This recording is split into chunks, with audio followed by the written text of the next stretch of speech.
জি দর্শক বন্ধু, আপনারা দেখছেন একে নিউজ বাংলা। আর এই মুহূর্তের সব থেকে বড় খবর হলো যে ইন্ডিয়ান সেকুলার ফ্রন্ট অর্থাৎ আইএসএফ 2026-এ বিধানসভা বয়কট করতে পারে। কারণ তাদের যুক্তি হলো যে 60 লক্ষ ভোটার বিচারাধীন রেখেছে ইলেকশন কমিশন, রেখে ইলেকশন ঘোষণা করেছেন।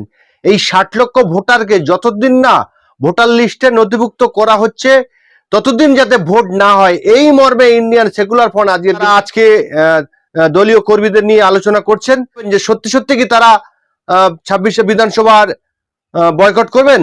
এই প্রসঙ্গে নওশাদ সিদ্দিকী কি বলছেন বৈঠকে যাওয়ার আগে শোনাবো আপনাদের। দেখুন, তথাকথিত যারা বলেছিল আমার লাশের উপর দিয়ে এসআইআর হবে, তারা কোথায় এখন? তারা কোথায় আমি জানতে চাই। সাধারণ মানুষ যারা, শুধু আন্ডার অ্যাডজুডিকেশন 60 লক্ষ না, এমনি ভোটারদের বলবো। তাহলে দেখুন, আজকে মমতা ব্যানার্জি বলেছিল, তার দল অনেক বলেছিল এসআইআর করতে দেবো না, আমার লাশের উপর দিয়ে হবে, অনেক গল্প শুনিয়েছিল। আজকে দেখুন তারা ক্যান্ডিডেট ঘোষণা করতে ব্যস্ত। আর ইন্ডিয়ান সেকুলার ফ্রন্ট দেওয়ানে বলেছিল স্বচ্ছ ভোটার লিস্টের পক্ষে, কিন্তু স্বচ্ছতার নামে টেন্ডি বেন্ডি করলে আইনি লড়াই হবে, মাঠে ময়দানে লড়াই হবে। আর যেই দেখলাম আন্ডার অ্যাডজুডিকেশন 60 লক্ষ, কেউ কথা বলুক আর নাই বলুক, আমরা রাজপথে নেমেছি। আমরা মালদা মুর্শিদাবাদে প্রতিবাদ সমাবেশ সংগঠিত করেছি। শুধু তাই নয়, দেখলাম ভোটের নোটিফিকেশন এসেছে, এই নোটিফিকেশনকে চ্যালেঞ্জ করে এই নোটিফিকেশনকে বাতিল করতে হবে, অন্যথায় পোস্টপোন করতে হবে। আগে 60 লক্ষ মানুষের এই সমস্যাকে দূর করতে হবে, নিষ্পত্তি করতে হবে, তারপরেই ভোট করতে হবে। এই মর্মে আমরা কলকাতা হাইকোর্টে অল ইন্ডিয়া সেকুলার ফ্রন্টের পক্ষ থেকে মামলা করেছি। নওশাদ সিদ্দিকী মামলা করেছে। কিন্তু আমার জানার বিষয়, যারা বারবার আশ্বস্ত করে, যারা বারবার বলে আমরা থাকতে অসুবিধা হবে না, তারা কোথায়? দেখুন, আজকে যখন অন্যান্য রাজনৈতিক দলেরা তাদের প্রার্থী নিয়ে কোথায় কন্টেস্ট করবে নিয়ে ব্যস্ত, তখন আমরা রাজ্য কমিটি আলোচনা করছি এবারে ভোটটা কি বয়কট করা যাবে। কারণ আমাদের কাছে আগে ভোটাররা গণতন্ত্রের উৎসবে একটা হেভি অংশের ভোটার ব্রত থাকবে আর অন্যরা করবে, এটা গণতন্ত্রের উৎসব সম্পূর্ণ হবে না, অসম্পূর্ণ থেকে যাবে। তাই আমরা এ পর্যন্ত আলোচনায় যাচ্ছি, নির্বাচন কমিশনকে বারবার জানাচ্ছি আমরা যে, এবং কোর্টেও গিয়েছি, প্রত্যেক দিনের ডেটা আপলোড করা হোক যে আজকে কত কেস হাতে নিয়েছে জাজেসরা। সম্ভবত 705 জন জাজেস এটা দেখছেন, কত নিয়েছেন, কত নিষ্পত্তি হয়েছে, এক নম্বর কথা। দ্বিতীয় কথা, সেটা পাবলিক ডোমেইনে আপলোড করতে হবে। দ্বিতীয় কথা, প্রত্যেক দিনের আপলোড করতে হবে। দ্বিতীয় কথা হচ্ছে, কে ডিলিট হলো বা কার নামের পাশ থেকে আন্ডার অ্যাডজুডিকেশন সরে গেল, ফ্রেশ ভোটার হয়ে গেল, বৈধ ভোটার থেকে গেল, তাদেরও প্রত্যেককে নোটিশ করে জানাতে হবে এটা। এবং এনটিআর এসআইআর প্রসেসকে আমরা চ্যালেঞ্জ করে আইনের দ্বারস্থ হয়েছি। কিন্তু এখন দেখার বিষয় রাজ্য সরকার কি করছে। আমি মমতা ব্যানার্জিকে প্রস্তাব দিয়েছিলাম, আপনার দল পশ্চিমবাংলার সব থেকে বড় দল এই মুহূর্তে অফিসিয়ালি, তো আপনি ভোট বয়কটের ডাক দিন। আপনি বয়কটের ডাক দিলেই, কারণ আপনি তো ধর্মে বসেছিলেন, আপনি তো প্রতিবাদ করছেন, আর সত্যিকার অর্থে যদি প্রতিবাদ মানুষের স্বার্থে হয়, ভোট বয়কটের ডাক দিন। আর যদি গদি বাঁচানোর জন্য ধর্ম ব্যবস্থা ছিল, তাহলে আপনি ভোট বয়কটের ডাক দেবেন না।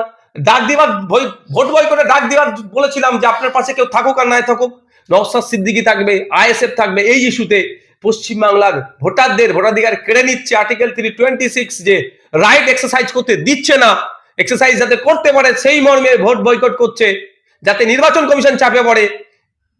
তাহলে ওই ইস্যুতে নওশাদ সিদ্দিকী, আইএসএফ মমতা ব্যানার্জির পাশে দাঁড়াবে, কিন্তু সেটা করেছে। আপনি বলেছিলেন আগে ভোটার তারপরে ভোট, এখন কি করবেন? আমি তো সেটাই তো বলছি, আলোচনা তো চলছে, আগে সমাধান পরে নির্বাচন, সেটা তো বলছি, ওটা আলোচনা আমাদের ওটাই চলছে। মমতা ব্যানার্জি তো ভোটে লড়বে। আমি আপনাকে কি বললাম, আমরা মমতা ব্যানার্জিকে প্রস্তাব দিয়েছি, মমতা ব্যানার্জি প্রস্তাব গ্রহণ করছে কি করেনি। 60 লক্ষ আন্ডার অ্যাডজুডিকেশন ভোটার শুধু নয়, রাজ্যের মানুষ দেখুন বিজেপির ইস্যুতে মমতা ব্যানার্জি কি সুন্দর রুটি সেকে এড়িয়ে যাচ্ছে, ভোটারদের কথা ভাবছে না। আমরা আগে সমাধান পরে নির্বাচন, এই স্লোগান তুলে মাঠে ময়দানে লড়াই করছি এবং কোর্টেও দ্বারস্থ হয়েছি। এবং আমাদের রাজ্য কমিটি আলোচনা চলছে যে এবারে ভোটকে কি বয়কট করা যায়, চূড়ান্ত আলোচনা আমাদের চলছে। সত্যি আপনারা এই 60 লক্ষ ভোটার যদি না তোলা হয় ভোটার লিস্টে, তাহলে আপনারা কি বয়কট করবেন? সেটাই তো বলছি আপনাদের, কি বলছি এতক্ষণ ধরে, আমাদের আলোচনা তো ওই জায়গাটাই চলছে যে ভোটারদের কি হবে। সেজন্য দেখুন, আমাদের ফোকাস এখন কিন্তু প্রার্থী ঘোষণা নয়, সিট ঘোষণা নয়, আমাদের ফোকাস কিন্তু এখন ওই 60 লক্ষ আন্ডার অ্যাডজুডিকেশনদের উপরে, যে তাদের কি হচ্ছে, তাদের কি অবস্থা, সেই জন্য আমরা সেখানে ফোকাস করছি। পশ্চিমবঙ্গে আরো বেশ কয়েকটি বড় বড় রাজনৈতিক দল রয়েছে, সেই জায়গায় তারা আপনাদের সঙ্গে সহমত হচ্ছেন না? আপনারা নিজেরাই বলছেন যে আমরা চিন্তা ভাবনা করছি বলতে। না, আমরা আলোচনা যেটা করছি সেটা মিডিয়ার মাধ্যমে জানাচ্ছি, অন্যান্য রাজনৈতিক দলের কাছে বার্তা দেব যে ভোটারদের স্বার্থে আপনারা এই প্রস্তুতিটা নিন। মমতা ব্যানার্জি তো তিনি বলেছিলেন যে একজন ভোটার যদি বাদ চলে যায় তাহলে আমরা ছাড়বো না। অভিষেক বন্দ্যোপাধ্যায় বলেছিল, অনেক গল্প শুনিয়েছিল, ডবল ডবল চাকরির গল্প শুনিয়েছিল, 10,000 মাদ্রাসা দেওয়ার গল্প শুনিয়েছিল, ওবিসি করে মুসলমানদের উপকার হবে গল্প শুনিয়েছিল, ওয়াকাফ আইন পশ্চিমবাংলায় লাগু হতে দেবে না বলে গল্প শুনিয়েছিল। আর আজকে দেখুন সব একটার পর একটা তিনি করেছেন। আজ থেকে 1.5 থেকে 2 মাস আগের পোস্ট ফেসবুকে আমার দেখুন, প্রিভিয়াস পোস্ট, আমি সেখানে এই ধরনের বলেছিলাম ওয়াকাফ খেয়েছে, ওবিসি খেয়েছে, এসআইআরও খাবে। এবং আরো পোস্ট করেছিলাম আমি, আমার অ্যাডমিন মানে আমি মিন্স আমাদের আইডি থেকে আমার অ্যাডমিনটা করেছিল, আমি বলেছিলাম অবশ্য সেটা ওদেরকে যে 2021-এ নির্বাচনী বৈতরণী পার করেছিলেন তৃণমূল বিজেপির বাইনারি করে তথা সিএনআরসি করে তাড়িয়ে দেবে, আর 2026-এর নির্বাচনী বৈতরণী পার করবে এসআইআর দিয়ে। আর সেই জায়গায় এসে আজকে দাঁড় করিয়ে দিয়েছে বিজেপি তৃণমূল মিলে। তার নাম হচ্ছে মাতিন সাহেব, তিনি এবারে তৃণমূলের প্রার্থী হচ্ছেন। কি বলবো তার জন্য?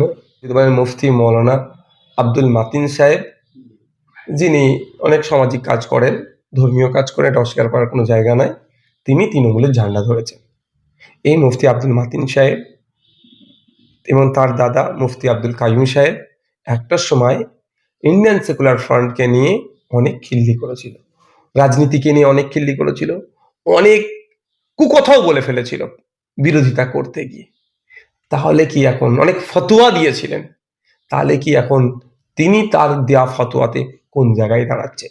তবে আমি বারবার বলে এসেছি, আজকেও বলবো যে শিক্ষিত মানুষদেরকে রাজনীতিতে বেশি বেশি করে আসা দরকার।